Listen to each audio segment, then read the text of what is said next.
You are listening to the SuperfreakMedia podcast network. If you like this podcast, please be sure to show your support and follow us on our other social media platforms. Check out the links listed in the description of this episode to find out more. Thank you.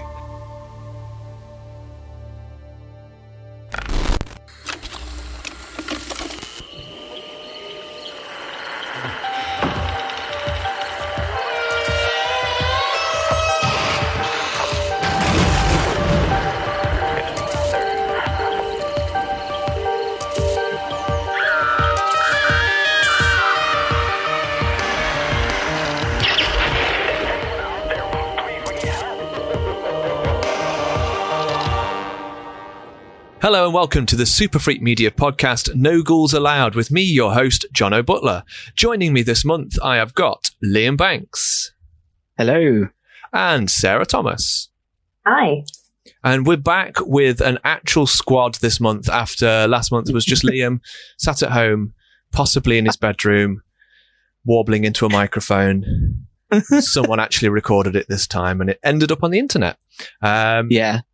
So thank you for that, Liam. Thank you for filling in for me last month. I could never compare to how good you are, Jonno. I'll just say that. It was probably one of the single-handedly most depressing experiences of my life. Did you just kind of have one of those out-of-body experiences where you saw yourself doing it and going, no? Yeah, I kind of just, I mean, the blooper at the end of that episode is me going, just do not let me ever have to record this again on my own. Because that was just from the heart. I was just like, no, never let this happen again. You need at least one more person to bounce off. Otherwise it is just you sort of sadly that's it, chatting into a microphone. Yeah. I mean, at least there's three of us sadly chatting into a microphone today. Yeah. It's sadly chatting into a microphone with friends is fine. Exactly. Absolutely fine. So this month we have got a packed episode for you. We have got the three of us. We have brought to the table 3 beach/summer, tenuous link there to the fact that it is actually British summertime at the moment, themed horror films. We've got a Game Over Man segment from Dan and Charlie. Foreign Bodies is making a return with Liam Banks. And he's also got a rather exciting announcement at the end of the podcast, but we'll leave that for now. So when we were trying to come up with an idea for this episode, Liam got in touch and he said, you know what, it's summer. Let's have a think of horror films that are sort of linked to this time of year. So it could be anything that happens at a beach. I immediately went for all those films that were spring break films, and then I thought, wait a minute, there's an issue. Because that's spring. So I can't have any of them. So it crossed most of them off my list. However, I'm going to come to the table straight away with an absolute stone cold classic. I think it's probably the first film that's going to come to most people's minds when they think of beach. And it's not The Beach with Leonardo DiCaprio. It's Jaws. Great film. The Beach is a great film, actually, yeah. But I didn't think it quite fit into horror. Yeah. So I went with Jaws. And it's a film that actually I can't remember seeing when I was young. So I must have done, because I know the story. I can remember certain bits of it. But I can't remember ever sitting down and watching the whole thing. And then we went about 2 years ago to see a screening of it at the Quad. And it still holds up. And I think the reason for that, more than anything, is the difficulties that it had when filming it, when making it. Because originally there was supposed to be a lot more set pieces with the shark.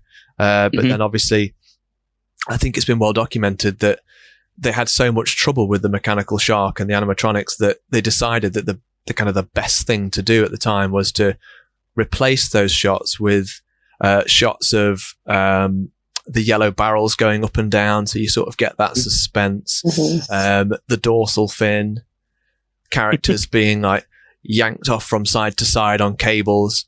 So apparently that was the thing, like that opening scene was going to be, you would actually see the shark.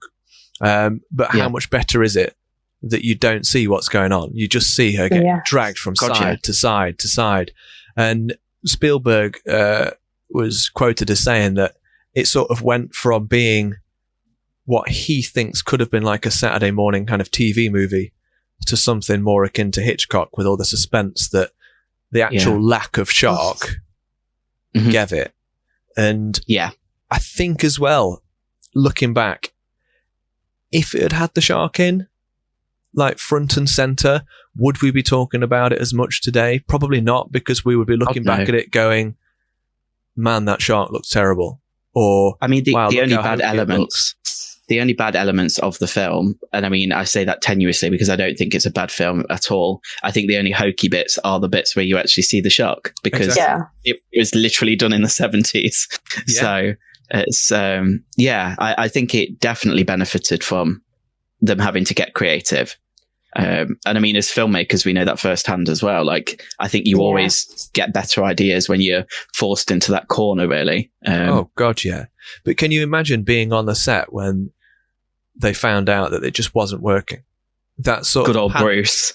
Yes. Bruce the shark. Big lad. Named after Spielberg's lawyer, I think. Spielberg came up with the name. So we can sort of see what kind of guy Bruce was. Apparently it was hell on earth, wasn't it, that production? Like, I mean, I think all of them, everyone, when they speak about it now, obviously it was a film that kind of just broke all the records, didn't it? I mean, it was like the first blockbuster, really. But the fact that they all kind of look back on it with this view of like, oh God, never again. Yeah. And I mean, flashbacks. They did several more times, but I don't know. It would have been amazing, I think, to have seen all of that firsthand. Yeah, but I read as a production. Read somewhere that it was originally slated to take about 68 days to film, and then it ended up running at about 150. So yeah, I mean, that's insane, isn't it? Oh God! And it was the first film that they actually shot out to sea as well on the ocean. And to trust that to a then 26-year-old director, I think, in Spielberg.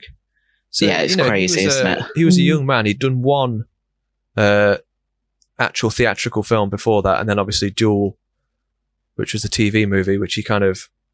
That's why they hired him, apparently, because they thought, actually, thinking about it, take the fact that it's a shark away, you've got this big terrorizing force in Ghoul, and then you've also got the kind of the mild-mannered driver who's being terrorized by it. Actually, it kind of does have parallels to Jaws as well. So they went, you know what? Spielberg's the man. Yeah, Spielberg in. Little did they know that he would go on to become Spielberg. Yeah. Yes. Crazy. Yeah. It's amazing how much we actually talk about him on this podcast, isn't it? I mean, he treads a fine line, I think, between horror and family movie, or horror and, I don't know, alien film and that sort of thing. He's very much, those are the films from the 80s that I think you always remember as the ones that maybe did scare you a bit too much than they should have. I mean, I think my mum told me, I mean, I remember watching Jaws like quite young. I think it was Christmas Day, actually. It was on in the evening, and it like changed my life watching that film. I think when you talk about it, I know Charlie spoke about it in the blog post that just went up. You do feel afraid to go in the water after seeing that film. Like, you know, when you go to the beach the next year, you're kind of like, okay, that could be a shark, even though we're like in the UK and it's just not going to be a thing. But I can remember my mum even talks about it now as like one of her first cinema experiences. And she can remember all of it, like how everyone reacted. And she went to see it with her older brother. And I think, as a film, it just completely just changed everything. And you're right. When you think about summer, you think about Jaws, don't you? They're one and the same now. Yeah. Go to the beach, get eaten by a shark. Sold. Done. So summer done right. So I suppose I've been kind of rather generic with my choice, but I thought I'd go so on the nose with it that nobody else would come up with it. And I hope I was wondering whether or not any of us would talk about Jaws, to be honest. So I'm glad we did. Yeah. I'm going to take this opportunity now then, just to introduce a new segment to the podcast, which Charlie and Dan will be doing. They're going to send us in a clip this month, so they're not actually here. They're in the ether. They've probably not even recorded it yet. They might even be recording it tomorrow. We never know. But in the podcast, it will be seamlessly edited in so that your listening pleasure will not be interrupted. And this segment is called Game Over Man, and it is going to give you an insight into some horror games, be it on the console, on the PC, or even board games. Over to you, Charlie and Dan. Game over. Hi Jonno, it's Charlie and Dan with our monthly game recommendations. Hello there. So I'm going to kick things off with my first game recommendation, which is going to be Condemned Criminal Origins. Now this was released on the Xbox 360 and then later the PC. If I could shorten it down, it is basically spooky CSI investigations with the most brutal combat I've ever seen and some absolutely incredible jump scares. Awesome. And my recommendation is less digital, more classic board game in the form of the Jaws board game. It's strategy. One of you will play as the shark, and the rest of the players will play as various characters from the film, and it's kind of a battle to see whether the shark is going to win or whether the players themselves and the residents of Amity are going to win. But it's a lot of fun, so highly recommend that if you've not already played it. So those are this month's game recommendations. So let us know on the Super Freak socials if you have either of those games, and if you're planning to, let us know your opinions on them, because we'd love to find out. Back to you, Jonno. Thank you, Charlie. Thanks, Dan. What an amazing segment that was, because it's like we actually planned it. They talked about Jaws, the board game. I talked about Jaws, the film. I mean, it's like this podcast is actually running smoothly for once. Wow. It's like we're not improvising constantly. Having said that, for God's sake. That is so annoying. Just when you say something's going well and then it just starts to crackle again. Oh, it's every episode, Jonno. We need to sort this out. It's not good enough. See, I don't even know if the listeners can actually hear it or not. Oh, you know what it is. He's back again. He's in the corner. It's Nicolas Cage. Cage Corner. So Cage Corner this month, I've moved away from talking about Nicolas Cage's new films because we all know how fantastic they're going to be. And in fact, that's a total lie, because I will talk a little bit about one of his new films. But first, I would like to give you a Nicolas Cage related fact, because I haven't done that in a while. Oh, it has been a while since we've got a cagey fact. Now, this one I think will probably speak to some of us. I don't know why I said that, but, you know, it could do. So this is in an interview with Playboy magazine, of all places, where your boy, Nicolas Cage, was talking about a recurring dream that he used to have as a 4-year-old. Let's see. Okay. Okay.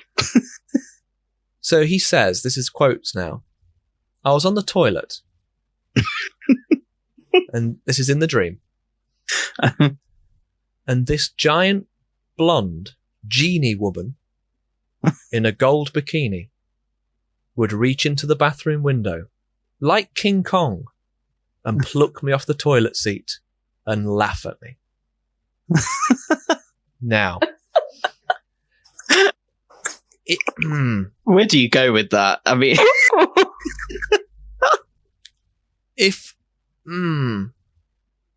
So can I just clarify some details there? Yep. Is he talking about present day Nicolas Cage dreaming he was 4 years old, getting plucked off the toilet, or 4 years old Nicolas Cage getting plucked off the toilet by the 50-foot woman? This is, you've made her 50 foot. She's giant. So you've made us specifically 50 feet, Liam.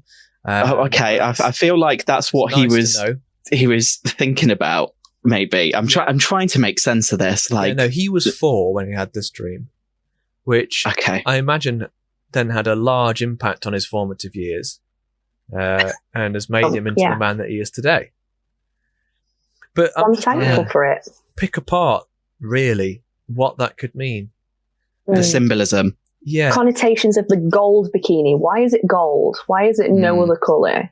Why is she so laughing? Tall? And she laughing? Yeah. Well, I mean, the thing is, if you are current present day Nicolas Cage and you have that dream, you could sort of make sense of maybe, he's been through maybe 5 marriages now. So you could sort of think about that the women are laughing at him. Maybe he's not good enough for them.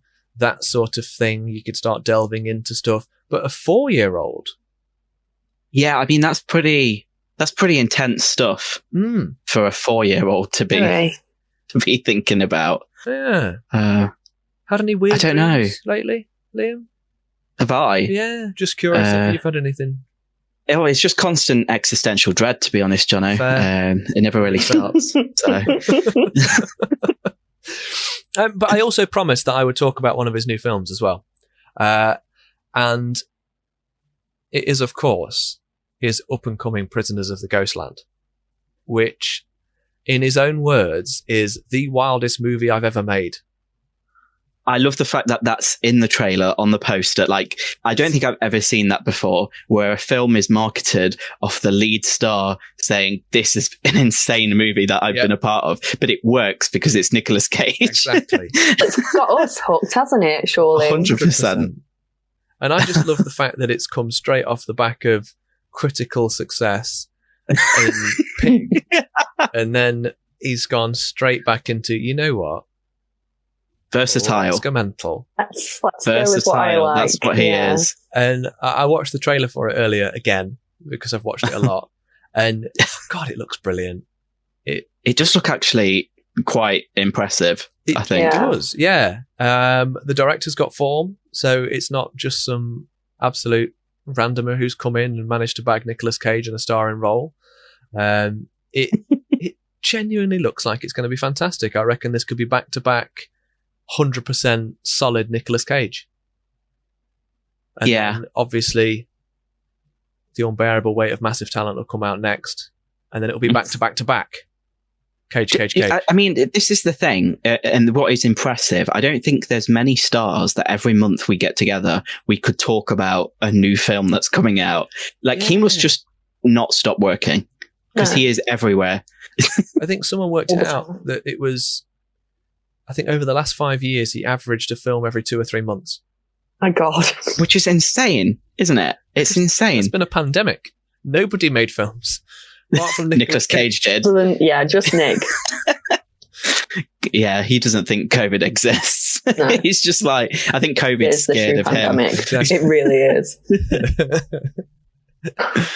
But I, for one, cannot wait for that one. And I feel like it's going to be one of those films that might, fingers crossed, potentially be shown at somewhere like Mayhem. I don't know.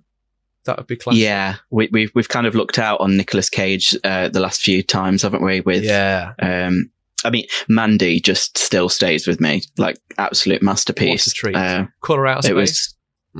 Yeah, I mean, I think I prefer Mandy out of the two, but still very much. We can disagree. Very much in there. Do you prefer Colour Out of Space? I do.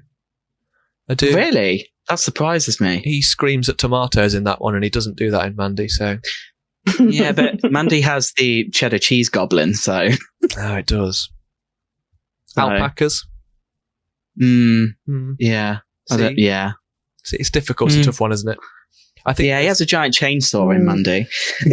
Yeah, there's plus points to both, let's be fair. Yeah. Let's move away from Nicolas Cage, because I feel like we're getting bogged down in his cagey goodness. And you know what? His films don't involve summer or the beach. So.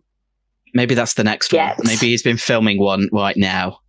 that is That's listening to this going, oh shit, yeah, I can do that. The guys at Super Freak have challenged me. Yeah, I must accept. If you're listening, Nicolas Cage, beach, summer film, Bosch. 2 months, that's all it takes, apparently. I don't know. I'm just screaming at waves. I mean, I'd pay for that. I'd pay good money.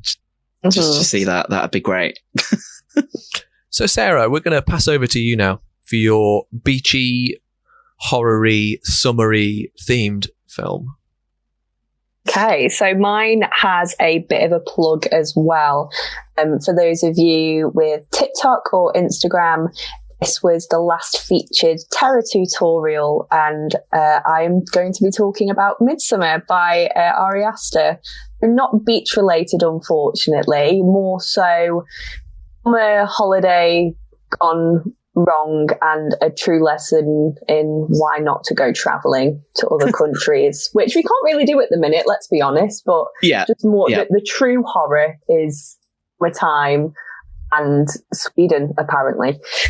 So this film, I think it's quite a divisive one on this cast. I know that Charlie has her gripes with it. I'm not too sure about everyone else, but I, for one, love it. I would easily say it's like one of my top 5 favourite horror films that I can just binge on. And whilst it isn't overtly gory, although some bits are, I think it really highlights through like its colour palette and general storyline the true horror of summer and cults in the light of day. So it doesn't have to rely on any like corridors and what's lurking in here, or what's it going to be like.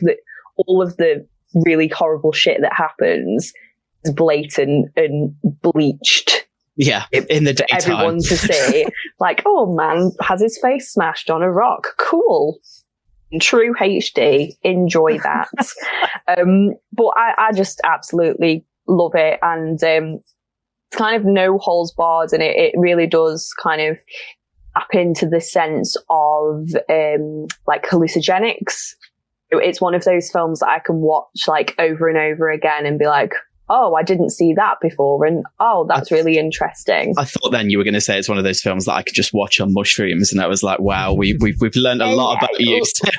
Listen, you know, it's I'm not saying anything about that, but it's like I can watch it anytime, honestly. Like if I'm feeling sad, I can watch it. If I'm feeling like empowered as a woman, I'll watch it, because it's got so many different feelers for it. So like pulsating flowers and seeing a gas mask in the trees. It's like I say, it's so very like open and unapologetic. And the ending makes me smile every single time. That's funny that you say that, because I think the experience watching that film has got to be different, I think, if you're a guy or if you're a girl. Yeah, for sure. Because I can remember, obviously, I was with Charlie at the time when we went to go and see that film. And I don't think it's the sort of film you want to go and see with someone when you're in a relationship. Because he refers to it as a breakup movie. It's 100% like not a horror film. It's just a really good up breakup movie.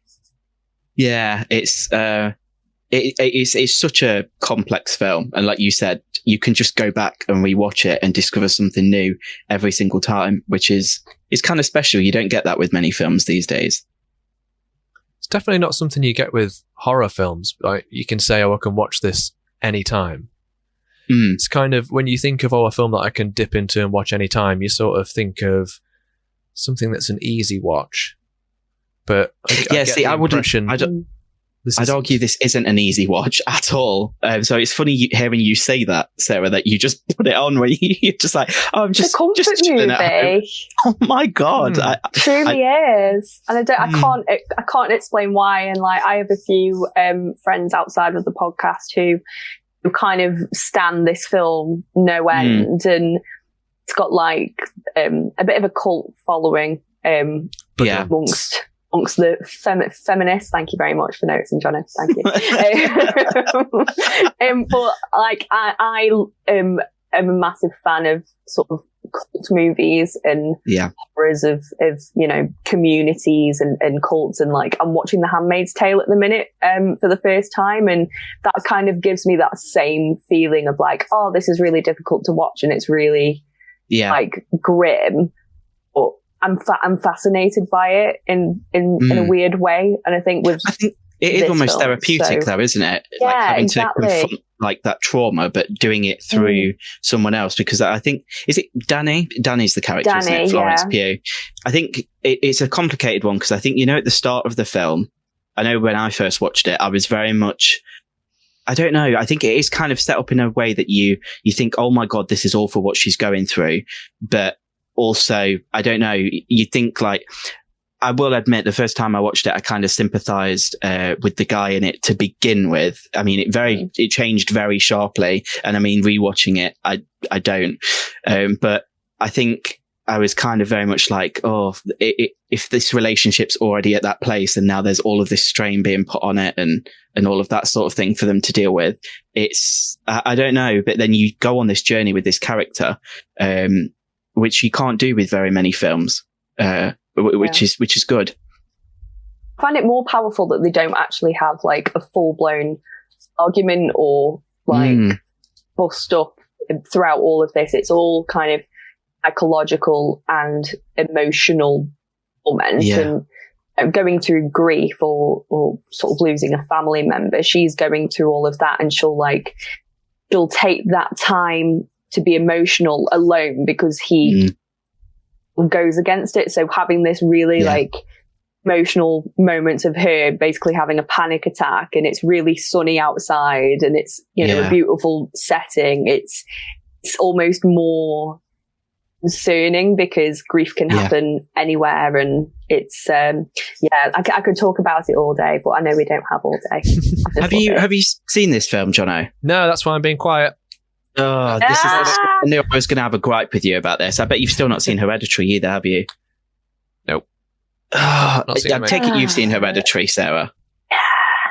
What were your feelings? So do you prefer Midsommar over Hereditary? Yeah. Because I know I think people are either in one camp or the other. I'm part of an A24 group on Facebook, and literally it's just Hereditary and Midsommar that's constantly posted in there. But I think, you either like one or the other. I'd have to say, I think I like Hereditary a lot more than Midsommar.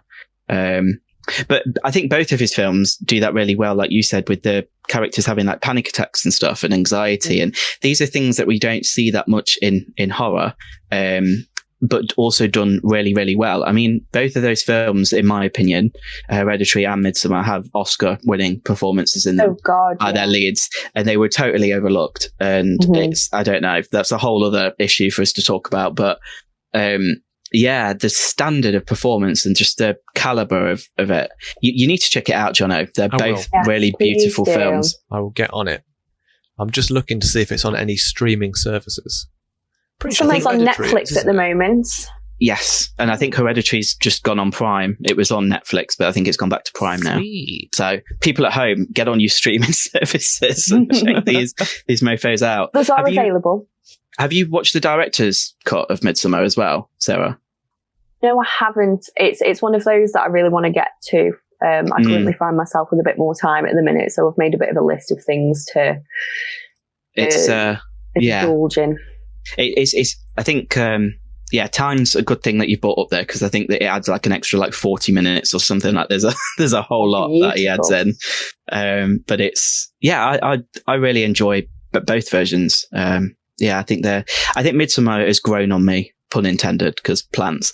But it's grown on me a lot more than over the years, I think, watching it since. So I think what we'll do then is we'll segue straight from Sarah's choice, Liam, and we'll go straight to you. Are you going to talk about a film that I've seen? Or are you going to talk about... Probably not. Do you know what? I think... Well, this is the thing. So, when we were deciding on the idea and we posted in the group, initially I was like, right, I've just seen Old at the cinema, so I'll talk about Old. That's beach horror. It's out. It's current. And then I was like, I've got some gripes with that film. So then I probably want to talk about a film that I like. And then I started thinking about a 1980s horror film called Humanoids from the Deep. and I posted a picture of it in our Facebook group. And it caught people's attention. And the more I thought about it, I mean, I'll give a brief overview and then I'll go into my actual films. But the more I thought about it, I feel like this film maybe deserves its own episode. But I'll leave you with this brief overview of this film. So it was released as, the film was just called Monster in Europe and Japan. But I personally prefer Humanoids from the Deep. I think that sounds amazing. It was directed by a lady called Barbara Peters. So 1980s female director, progressive. That's where the progression stops. It was produced by Roger Corman. And essentially, it tells the story of these humanoids from the deep who are the result of this factory that are treating salmon. They're experimenting on salmon with growth hormones. Yes.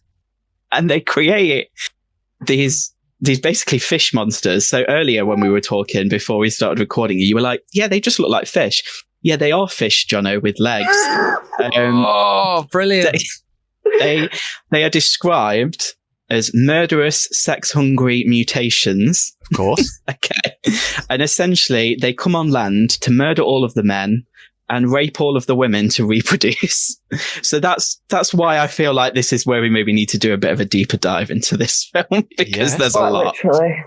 But the film ends probably in one of the greatest fashions with an awesome alien ripoff, which I don't think is something you can ever unsee. So that was something I was considering. But like I said, I thought I'd do the good and the bad of beach horror for this episode. But are you guys, do you reckon you're going to check out Humanoids from the Deep? I've just written it down because I'm so intrigued. The word salmon, and then I'm like, right, okay. I literally want to get off. I got introduced to it like last year. My partner put it on because he loves like old horror films and creature movies and stuff. Never seen it, and I think we had a double bill. We watched that, and then we watched a film called Tentacles right after, and that was an afternoon. That's what I'll say. But yeah, I'd love to know what you guys think. I think there'll probably be differing perspectives when watching this film as well. God. Yeah, I think whenever one of us watches it, we have to come on the podcast and speak about it, just to give our own take. That can just be the next segment. Yeah. Oh, who's watched Humanoids from the Deep this month? Humanoids in your deep. Oh, Liam. Hey. I mean, that literally should have been the tagline of the film. It's very grindhouse. Colour me intrigued. Well, talking of intrigue, so I recently went to go and see Old at the cinema. So M. Night Shyamalan's latest effort, which can be described as horror, I think. I was hella intrigued when I saw the trailer. Have you guys seen the trailer for the film? The trailer, and exactly the same with you. I thought, this could be a return to form. Return to form. Yeah, absolutely. Having said that, I really enjoyed Split. So, yes. I mean, apart from that, a return to form for M. Night Shyamalan. Well, I'll start it by asking, have either of you actually seen Old? Did you go to the cinema to see it either? No. Okay. Probably want to keep it that way, and I'm going to tell you why. So I do want to recognise that I think horror has pretty much single-handedly rescued cinema as we know it at the moment. Like all of the films that have been breaking the box office records seem to have had a horror element. So that's nice to see. This film is a horror film, but not for the ways that you'd expect. It's just horrible. It's M. Night Shyamalan makes a cameo in the film, like he always does. No, I personally enjoy it. I like looking out for it. And I went to go see this with my mum as well, and we were both sat there and we were both going, "Oh, when's M. Night going to pop up?" And he popped up. The concerning thing is that his acting was probably the best in the entire film. So take that as you will. And bouncing back to your choice, Sarah, what was surprising is Alex Wolff stars in this film, who was in Hereditary, and I think he gave another outstanding performance. He's in this film, not that great. Yeah, it was kind of it was just, I was the same as you, Jonno. I've seen him have kind of this resurgence. There's kind of been this comeback almost, like he had The Visit and Split and Glass. And I don't know, it seemed like he was getting back on track. And I know his films are divisive with their twist endings and all of that sort of thing. But I think this was just, it's hard to describe. The concept was really good. It was just executed really badly. Essentially, we follow the Kappa family who've checked into this luxury resort. They've been invited to this private beach. There's them and a few other couples who go on the beach with them. And as the trailer kind of tells you, essentially the people on the beach start to age rapidly. So I think somewhere in the movie, it's revealed that every half hour is like a year in real time or something like that. So it's a lot more noticeable in the kids, which is why these kids suddenly turn into adults in this film. The camera work was just really weird. They kind of had this repeated motif of like the camera revolving around, and it would have made sense to me, I think, if it had done like a resolution and then it came back and then the character had grown. Like, to me, that would have made sense. But it just, I don't know, it was weird and unmotivated. I think linking back to a previous episode of ours, episode 14, it was very much a horror disappointment, which was a shame. But I wanted so badly to like it. I think the ending, it had a twist ending, but it was a bit expected almost. It's kind of set up in the first kind of part of the film. You kind of have an idea maybe where it's going. One saving factor, I will say, there was a character called Crystal, who's basically like an influencer. And she's played by Abby Lee Kershaw. And she's been in The Neon Demon previously. And I don't know, there's something about seeing kind of people who are like influencers and those sorts of people get comeuppances in horror films for me.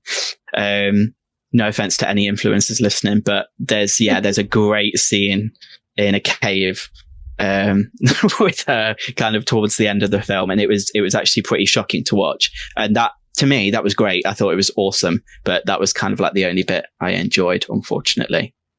So yeah, I don't know. I'd be curious to see what you guys think of Old. Such a shame, because the trailer made it like so intriguing. Yeah. And do you think it's one of those films where the premise is just so good that it's never going to live up to it? Or... Yeah. I mean, that's it. I was thinking, as we were going through it, I mean, with his films, no doubt that there's going to be a rug pull moment at the end. And I was going through the film and I was thinking to myself, how are they going to explain this? Like, how are we going to explain that there's, like, these people are aging? Like, what's causing it? Why are they there? What's sort of going on? And I don't know. I think, like you said, no explanation could have possibly lived up to what was delivered. Which is a shame. So he kind of almost set himself up for failure, kind of right there. It's not to say it's not a great concept. It just didn't deliver on it, I'm afraid. But I don't know. It got 50% on Rotten Tomatoes critic score. So it's definitely a divisive one. Either like it or that's you for don't. sure. Absolutely. But what I will say, just to balance the scales, I am aware this is me talking for a while, so apologies, but I did also, pretty much the same week, caught another film called Sweetheart, which to me was the perfect kind of opposite to Old. And it's set on a beach, desert island. It's directed by J.D. Dillard, and it was actually released through Blumhouse. But it was very much a film that went under the radar. And in contrast to Old, this got 95% critic score on Rotten Tomatoes. So certainly done a hell of a lot better. Have either of you guys seen Sweetheart? No, I must admit, I've not heard of it. No, me neither. No, I mean, it was one of those ones where I kept kind of seeing the poster in like horror forums, that sort of thing. I'd see it kind of pop up and everyone was kind of penning it as like a really, really good film. Now, it's not going into spoiler territory, but it is a creature feature. Basically, we follow the character of Jen, who's brilliantly played by Kiersey Clemons, and she basically washes ashore on a desert island. So the way I describe this film is Castaway meets Super 8, kind of, in some ways, I guess. And the creature itself is designed by Neville Page, who's like really, really well renowned in the industry. He did Cloverfield, Super 8, Star Trek, all of these like really well-known films. And essentially we just follow her. She's washed up on this beach and she's trying to survive. It's a desert island. There's a lot of questions that are left unanswered, which I like. But adding to the mix of her just trying to survive, we have this creature that essentially comes on land every night, and she's having to kind of defend herself and deal with that. I thought it was a really clever approach for an indie film. Obviously, it's a very limited location. You could tell it was limited budget, but I think it was great. And I think it's, I don't know. It's one of these films that does, it offers a lot if you're kind of into those sorts of films. But I mean, even if you kind of just want a bit of just a general horror film, something to put on in the background, it's definitely a great watch. There's a scene where she's in a hammock, which I've got to say is one of the most terrifying scenes I've seen in a good while. And it really, really scared me. Like, it physically made me sit forward when I was watching it. So again, another one I definitely recommend. I think if you're going to watch a beach horror film other than Jaws, I definitely recommend Sweetheart. Cool. I'm just looking to see if it's on anything streaming wise. Yeah, I think I'm sure it has. I'm not too sure if it was on Prime for a little bit. I don't know if it's been pulled again though now. Looks like it is, but it's a pay-per-view one. Yes. Yeah. I mean, it's definitely worth it. I'd say kind of if you want to see it, splash out and watch it. But yeah, it just surprises me that it did go under the radar, because like you guys, I didn't really know it had come out. I think it wasn't a cinema release, at least not here. It was more of a straight to streaming thing. But I think that's where Blumhouse is best. You know, when they do those kind of smaller productions. Yeah. Are they doing another Blumhouse thing this year for Prime? Because they did one last year, didn't they, or a couple of years ago?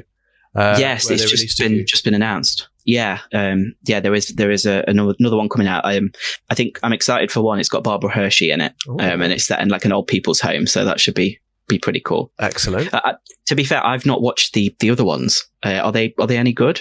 No, also haven't seen them. I just got excited and then immediately put them on a list and didn't watch them. Yeah, because that's I do that all the time. I was like, oh sweet, 3 new horror. That's going to be great to watch. Yeah, not watching those. The thing is, though, is I'll sit there complaining about the fact I have nothing to watch when we've literally just identified that I have 3 horror films that I could watch there. Yep. God damn. Just found out, though, but for people listening to this podcast, if you've got Sky Cinema, you have until the 31st of August to watch Sweetheart. So there you go. Oh, amazing. Yeah, check it out, guys. It's a really, really, really good film. I loved it.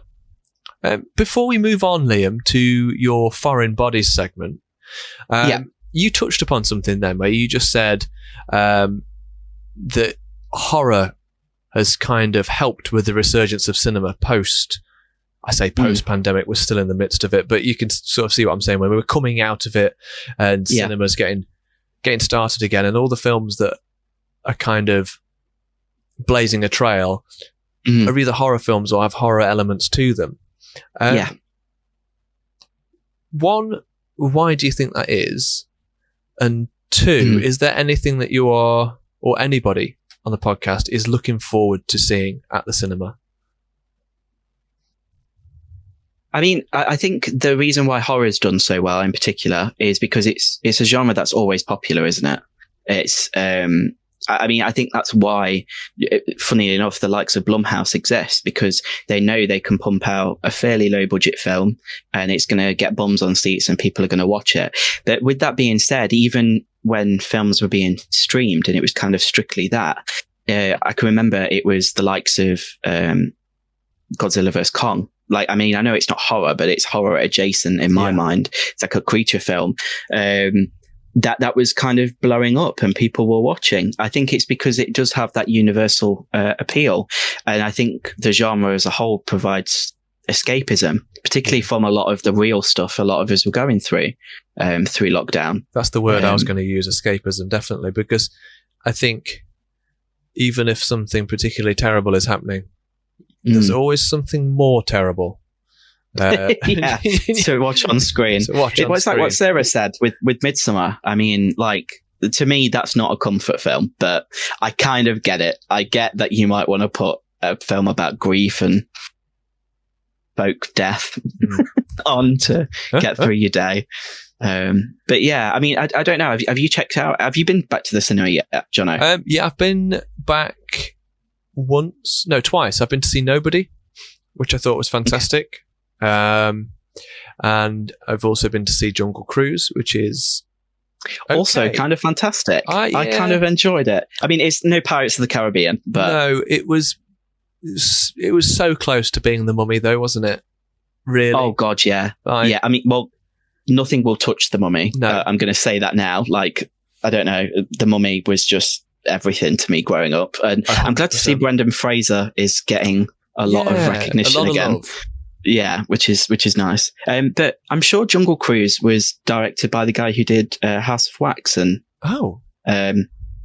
stuff. Let me. I might be wrong, but I'm sure there's a horror director behind it. You can it had some moments, I thought, particularly with like the snakes and stuff. It was quite scary. Yes, when they were sort of in the rocks.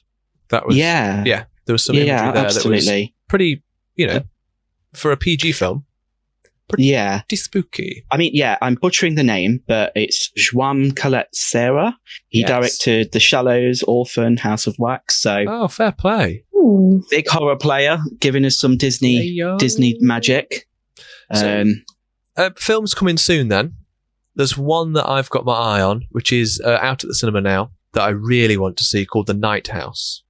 Oh yes. It sounds intriguing as anything, and also has been extremely well reviewed so far. So it's about a lady who lives alone in a house, basically because she's recently become a widow.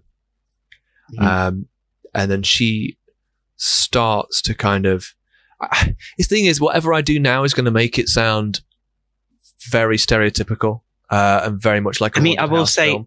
But the trailer kind of looks a bit like that in places. Like, I'm a bit tired of seeing people getting dragged off in horror films.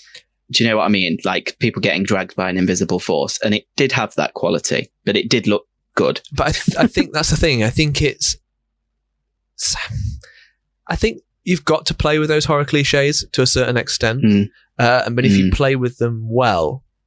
Yes, you're onto a winner, and I think this is what this film does. I don't want to say too much about it because I've not looked into it too much, because I want to go in there as kind of as blind as possible and just experience it. But from the reviews that I've seen, it is supposed to be terrific. So that's something that I'm extremely looking forward to going to see. Anything on your radar, Sarah? Yeah, and I know it's something that's also out at the minute, but I really want to see Candyman, mostly because I'm a Jordan Peele stan, and he obviously has his input into that one. But that's, to be honest, mostly the reason why. But I just haven't been to the cinema throughout this entire pandemic, so I feel like whatever I need to go and see, it needs to be good. Otherwise, I'm just going to be like, oh, wow. Honestly, the pressure was on. I think I went I'm sure it was like the day or the day after cinemas opened again, and I went to go and see bloody Spiral, and it was just not the one. So you want to pick the right thing to go back to, for sure. I agree, but I don't know. I'm liking the look of both of those. I think I watched the original Candyman actually last night because I was like, I need to get my mythos on so I know what they're going to be talking about in this new one. But it looks intriguing for sure. I think it's brilliant that, looking at the actual listings on there at the moment, then you've got Candyman, you've got Night House, you've got Censor, all films that very much fall into that horror bracket, and it's not even October yet. Oh, we've got great things to come. Exciting. Absolutely, great things to come. I mean, I will say Halloween Kills is on my radar and will be the film for me for this year, I think. Is that the one? Yeah, either that or Ghostbusters Afterlife. I'm quite excited about that. The latest trailer for that was more than I could have ever wanted. It was fan service at its highest degree. It was lovely. Talking about fan service, Liam, we're going to give where are we going with this? We're going to give the fans of the podcast what they want. I hear you've got a new foreign bodies segment.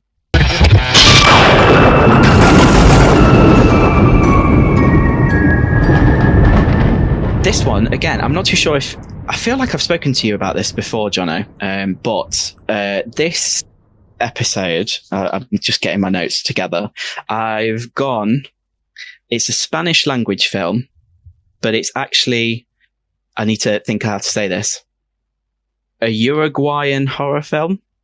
Okay. So it was made in Uruguay, but it's Spanish language. It's directed by Gustavo Hernandez with cinematography by Pedro Luque. And the Spanish title is La Casa Muda, and we know it here as The Silent House. And it was released in 2010. Now, I can actually remember picking up this film back in FOP, when FOPs were like still a thing here. I'd just been like introduced to world cinema at college, and I can remember it was this time where I was just wanting to see as many films as possible. It didn't matter if they were English, Spanish, whatever language, I was excited. And this was one of those films that came out kind of at the height of found footage, and also those based on true events films. And it starts with the unfortunate line based on true events. But essentially, the film itself, it was originally intended as a small, low-budget horror movie for more local audiences. So it was produced in Uruguay. It was just supposed to be kind of just released over there. But then it began to do quite well, achieving quite a bit of success at a lot of important film festivals, such as Cannes. And the film was then actually remade a year later, in 2011, starring Elizabeth Olsen in the lead. And that premiered at Sundance the following year. So it was very fast, the success of this film. And it kind of, it did really, really well with horror audiences. And I actually watched it again today before we recorded this. And I've got to say, the film stands up. It's still absolutely terrifying. Now, the film tells the story of Laura, who's played by Florencia Colucci. And it basically follows her and her father Wilson as they arrive at a secluded cottage to repair it. Now, the owner of the property is a man called Nestor, and he's planning to sell the cottage on, so that's why they're there. Straight away, pretty much a few things seem off as Nestor tells the pair that the second level of the cottage is unstable, so not to go upstairs, and all of the windows are nailed shut, so it's nearly pitch black inside even when it's daylight. Now, with this being a horror movie, obviously our lead protagonists still decide to stay the night and complete the work. And this is where shit starts to hit the fan, as quite quickly, Laura's father is murdered after investigating a strange noise upstairs. Now, Laura attempts to flee the house, but the doors are now locked and she's trapped inside, seemingly no longer alone. Now, I'm not going to give too much away. I'm not going to spoil the whole thing because it's definitely a film I want you guys to watch. And for people at home as well, it's best to go in kind of cold. But the film continues to deliver plenty more twists and turns as we finally come to our conclusion and Laura makes a shocking discovery. I will say at the start of this segment, I mentioned the cinematographer, Pedro Luque, and there was a reason I gave this guy a shout out. Now, one of the main things that set this film aside at the time was that this was presented to the audience as a one-shot film. So the whole film is done in one take. We go on this journey with these characters in real time. And quite frankly, it's a great way to tell a horror story. Obviously now it's less of a groundbreaking thing. We have the likes of 1917 back in 2019. But I mean, that film was shot by Roger Deakins, all the BTS that came out about that thing. We saw the technology they had to develop to shoot that film. And it was, I don't know, it's kind of inspiring to think almost a decade earlier, a group of filmmakers in Uruguay just thought, look, let's just make a little horror film for people here and let's just shoot it all in one shot. And although it's a lot more lo-fi and low budget than 1917 is, the concept is still there, and I think it's executed really, really well. So I'd definitely say don't let the based on true events gimmick put you off. Definitely check out Silent House if you fancy a few scares in real time. Have either of you seen it? Now that you've talked about it, and I've just done a quick Google, I feel like I have. I feel like you've talked about it, and I've watched it. I feel like, yeah, we've spoken about it before. I don't know. You might have seen obviously the remake, because, like I said, one pretty much nearly followed the other straight away. But I don't know. It's a very unique film. Very unique. I've just seen that the budget was $6,000. Wow. Yeah, So it's fair play. It's crazy. But to say, like, it isn't, although it is kind of handheld in some ways, because it is just this one continuous shot, it's not handheld as in like Paranormal Activity or Cloverfield or even Blair Witch. And I'd argue in many ways, like, it's more successful in places. Like, there were 2 good moments where it's still made me basically shit myself today when I watched it. And I knew what was coming. But to do that with one shot is insane. Yeah, like, to still scare an audience. There's a different level of skill, isn't it? You can build up tension. You can, by using carefully placed cuts and things like that, and camera moves. But to actually do it in one shot and still get a jump scare out of it, or something that actually elicits that kind of response from an audience, is something else. Yeah, definitely. But yeah, I mean, I'd say definitely check it out again if you've maybe already seen it, Jonno, because it is good. Yeah. But yeah, for people listening at home, I think it's a film where, again, it kind of transcends the boundary of like language. A lot of it is kind of silent, as per the title, but it does have that European flavour to it. And I mean, I must revisit the remake, because I'm sure, like every kind of remake we talk about, they'll have made it too glossy, I think, or they'll have made it too cinematic in some ways. Like, it works because it's a bit kind of different in the way it looks and it's filmed and everything. So thank you very much for that, Liam. If you've not checked out Liam's recommendation this month, I very much suggest that you do, because normally Liam's usually a pretty good gauge of horror, apart from Humanoids from the Deep, which, kill a salmon. But I'm going to say, you're going to enjoy it, Jonno. So don't pretend you're not. Okay, I mean, I am going to enjoy it. I'm Don't lie. Really enjoy it. Yeah, do you know what I mean? No. Don't try and take the higher ground with me. I have a special announcement on the podcast, which actually involves none other than Liam himself, and also our very good friend, Liam. That's right. The other Liam. There's 2 of them. And they've got a new podcast, which is launching in September. And this is the first that you guys are going to hear about it. It's not been talked about before. So I'm going to pass you on to Liam, just to give you a little bit of an insight into what's coming up. Okay, thanks, Jonno. So September 21st, we're going to be launching They're Queer, said like Carol Ann in Poltergeist. It's essentially just me and the other Liam getting together to talk about the relationship between queer creators and audiences and horror in general, because there's quite a bit of crossover. So if you like this podcast, you're probably going to like the other one. If you also have a bit more of an interest into like film theory and that side of things, we're probably going to go into a bit more detail and break things down. But yeah, launches September 21st. So please check it out. We'll be posting all over social media, but you'll be able to find it in the same place that you find this podcast. Spectacular. I assume you're going to be extremely tight-lipped about what's going to be on the first episode. We can't nudge you for a little bit of an insight. So this episode of this podcast will drop August 28th. Mm-hmm.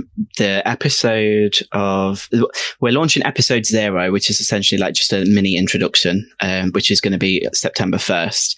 But it does tell you what the first episode is going to be about. So I'd say check that out, but I'll give you a hint.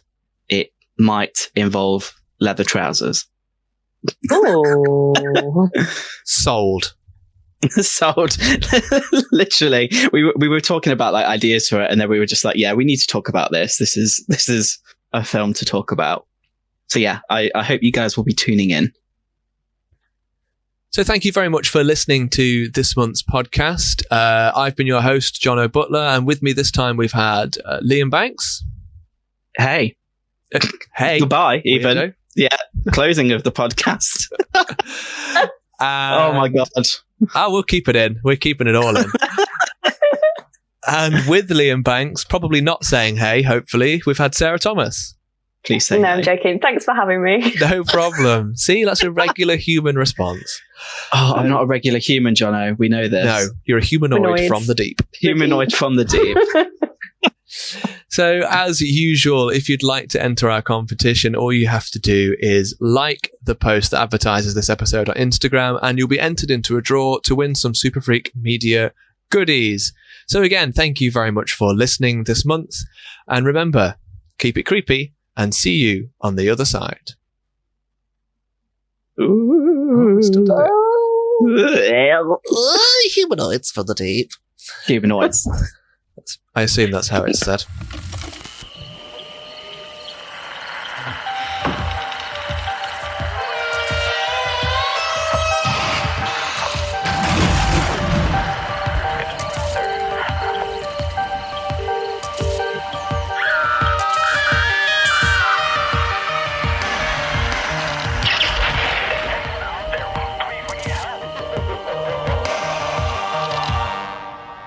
So this month we have a new segment for you in the podcast, and it's over to Charlie and Dan, who will be talking about their favourite new and old games. It could be games on the console, it could be games of the board.